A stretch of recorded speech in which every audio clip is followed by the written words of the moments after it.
Bonjour mes élèves, dans cette vidéo, on doit parler de la translocation de la sève brute, fiche 9.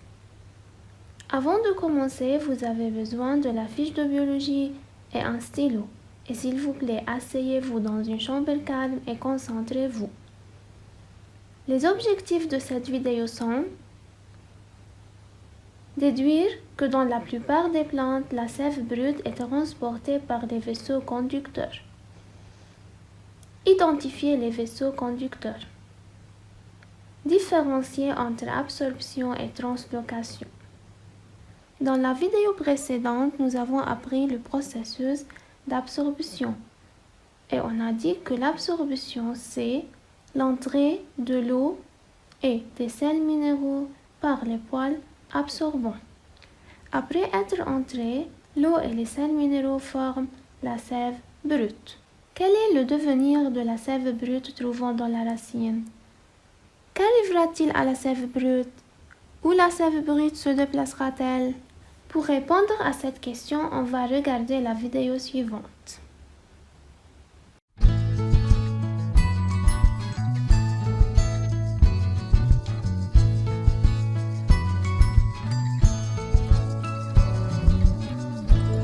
Pour réaliser cette expérience, tu as besoin d'une tige de céleri incluant les feuilles. Des colorants alimentaires foncés. Le bleu et le rouge ont le plus d'effet. Un verre. Une cuillère. De l'eau. D'abord remplis la moitié de ton verre d'eau. Ajoute au moins 5 gouttes de colorant dans l'eau, le plus tu en mets, le mieux c'est, et remue bien. Fais une coupe transversale de la tige du céleri et mets-la dans l'eau. À présent, il te faut attendre toute une journée au moins pour voir comment l'eau colorée change le céleri. Quand tu reviendras le jour suivant, regarde bien les feuilles de céleri ainsi que le bout coupé de la tige qui plongeait dans l'eau. Si tu as mis suffisamment de colorant et que tu as attendu le temps qu'il faut, tu remarqueras que certaines feuilles de céleri ont changé de couleur pour prendre la couleur de l'eau et qu'une partie de la tige coupée a également changé de couleur. Où se trouve l'encre? Où on a vu l'encre? Où était-il placé? L'encre se trouve dans le verre. Comparez l'aspect des feuilles avant et après son séjour dans le colorant. Quelle était la couleur des feuilles avant son séjour dans l'encre? Qu'est-il arrivé à cette couleur? La couleur des feuilles est-elle la même avant son séjour dans l'encre ou elle était changée? Alors, les feuilles sont vertes avant son séjour dans le colorant, tandis qu'elles deviennent rouges après son séjour dans ce dernier, c'est-à-dire dans le colorant. Dans quelle partie de la plante le colorant circule pour arriver aux feuilles? On a observé avant que la plante est formée de plusieurs parties, qui sont les feuilles, la tige, la racine et la fleur. Quelle partie alors permet le passage du colorant dans la plante? C'est la tige. Indiquez le trajet, le chemin suivi par le liquide coloré. Comment le colorant a été déplacé dans la plante? Le colorant passe de la tige vers les feuilles. S'il vous plaît, ouvrez votre livre de biologie, page 35, document E. Complétez le tableau suivant. Dans ce tableau, on doit indiquer la variable manipulée entre la fleur A et la fleur B, ainsi que les résultats. Que signifie la variable manipulée? La variable manipulée, c'est la condition différente entre les dispositifs d'une expérience. Observez bien la figure. Quelle différence existe entre la fleur A et la fleur B? Qu'est-ce qu'on a ajouté seulement à une fleur et on n'a pas l'ajouté à l'autre fleur? C'est le colorant, ou on a ajouté le colorant seulement à la fleur A. Alors la variable manipulée est la présence du colorant dans la fleur A et son absence dans la fleur B. Quels étaient les résultats de l'ajout du colorant à la fleur A? La couleur de cette fleur est-elle restée blanche ou elle est changée? Les résultats observés dans la figure est Changement de couleur des feuilles de la fleur A. Et la fleur B, sa couleur a été changée? Non, pas de changement de couleur de la fleur B. Comparez l'aspect des pétales de la fleur avant et après son séjour dans l'encre bleue. Quelle était la couleur des pétales avant son séjour dans le colorant? La couleur était blanche. Comment est devenue cette couleur après son séjour dans le colorant? La couleur sera bleue. Alors, les pétales de la fleur sont blanches avant son séjour dans le colorant, tandis que sa couleur est bleue après son séjour dans le colorant. Indiquez le trajet suivi par le liquide coloré. Comment le colorant a été déplacé dans la plante? Par quelle partie il est entré? Et ensuite, où il s'est déplacé? Le liquide coloré entre par l'ouverture de la tige, passe par la tige pour arriver au pétale. Comment appelle-t-on le dispositif B? Quel est son rôle?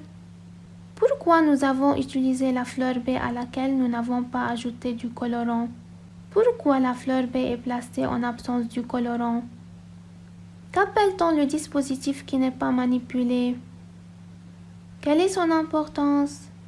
Pourquoi il faut être présent dans l'expérience?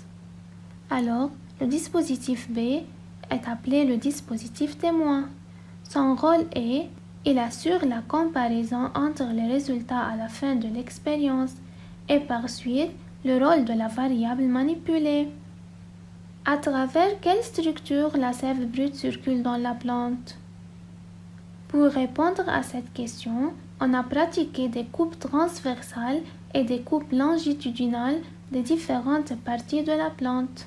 Pour savoir c'est quoi une coupe transversale et une coupe longitudinale, observez la vidéo adjacente.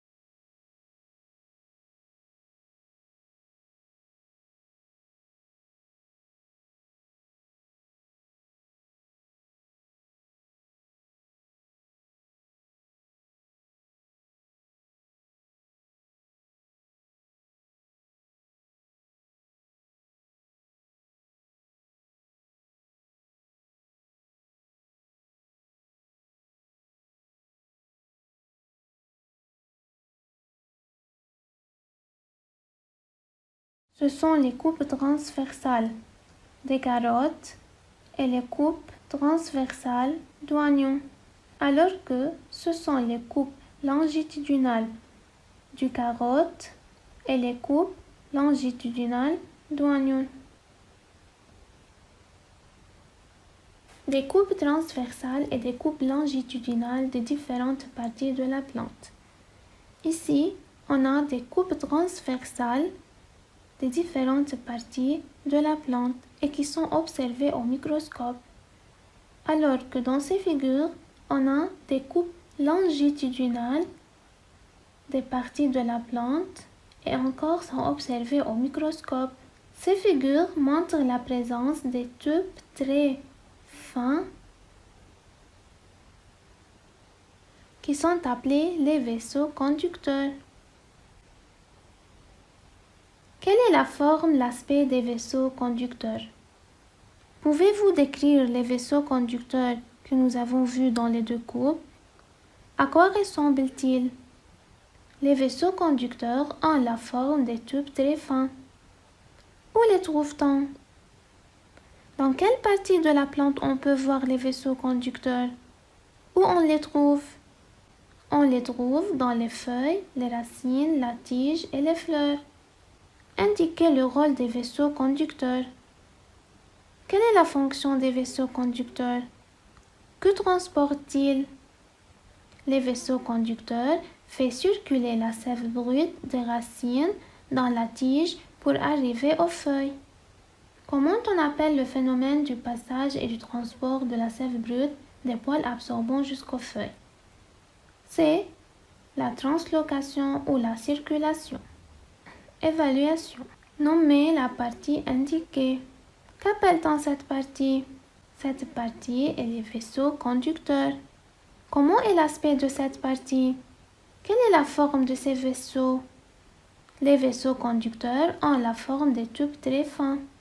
Nommez le phénomène assuré par cette structure. Quel est le rôle des vaisseaux conducteurs?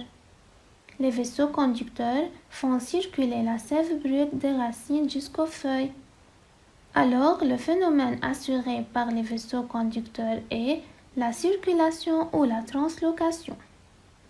Cette figure montre l'entrée de l'eau et des sels minéraux à travers les poils absorbants dans la plante. Qu'appelle-t-on ce phénomène? Ce phénomène est l'absorption. L'eau et les sels minéraux entrés dans la plante forment la sève brute. La sève brute circule des racines dans la tige jusqu'aux feuilles. Quel est le nom de ce phénomène? Ce phénomène est appelé la circulation ou la translocation. Les poils absorbants trouvant sur la racine absorbent l'eau et les sels minéraux du sol. L'eau et les sels minéraux absorbés forment la sève brute qui circule dans la plante à travers les vaisseaux conducteurs. Les vaisseaux conducteurs sont des tubes trouvant dans toutes les parties de la plante. Objectif 4. Différencier entre absorption et translocation. L'absorption est le phénomène réalisé par les poils absorbants qui absorbent l'eau et les sels minéraux du sol. Ici, c'est le phénomène de l'absorption. Alors que la translocation est le phénomène réalisé par les vaisseaux conducteurs qui font circuler la sève brute des racines jusqu'aux feuilles. C'est le phénomène de la circulation et ce sont les vaisseaux conducteurs. Les végétaux chlorophylliens absorbent l'eau et les sels minéraux de leur milieu de vie. L'absorption de ces éléments se fait au niveau des racines par les poils absorbants. L'eau et les sels minéraux forment la sève brute qui circule à travers les vaisseaux conducteurs des racines vers les tiges pour arriver aux feuilles. Soulignez et étudiez numéros 3, 4 et 5 de la fiche 9. De voir l'évaluation de la fiche 9 et faire l'expérience déjà observée dans cette vidéo. Merci pour votre attention.